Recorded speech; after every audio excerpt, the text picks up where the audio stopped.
السلام عليكم ورحمة الله تعالى وبركاته. نقضي داودي لو مرك له برنامج رياكشن هذا برنامج رياكشن كا waxaan ka bixinaa gabadh u dhalatay dalka Soomaaliya. gabadhaas oo sheegtay inay tahay gabadha ugu quruxda badan dalka Soomaaliya. gabadhan waxay ku nooshahay degmada Kurceel ee gobolka Galmudug. hadaba bal Samaara iyo waxay iska aaminsan tahay daawasho wanaagsan. raggu isoo wacay waxay dhahaan aniga gabadhan kala hadaa helin wax walba ka bixideen maanta aniga waxaan ahay gabadha ugu istaalka badan ugu quruxda badan Galmudug rag walbana way isoo damcaayaan aniga waxaan ahay gabadha ugu quruxda badan Galmudug hadii aad quruxdeeda ka heshay istaalkeeda ka heshay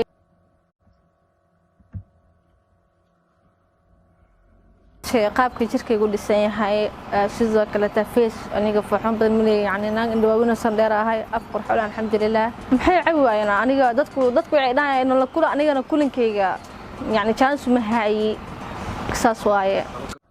sidoo kale waxay sheegaysaa Samaara marka ay marayso meheradaha ama suuqa inay dhacdo ama ay aragto niman ku mashquulsan quruxda jirkeeda iyo saw Allah subhanahu wa ta'ala waa abuuray.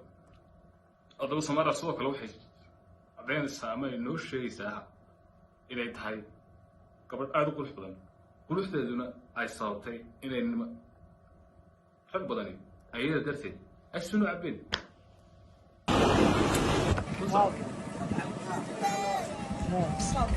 شاح أي عباين والله شيء حتى وكذا طوايا حتى أنا حتى حسد محل قلدم وأنا حتى قيسا إن أنا جا أهبوان سألوا بده.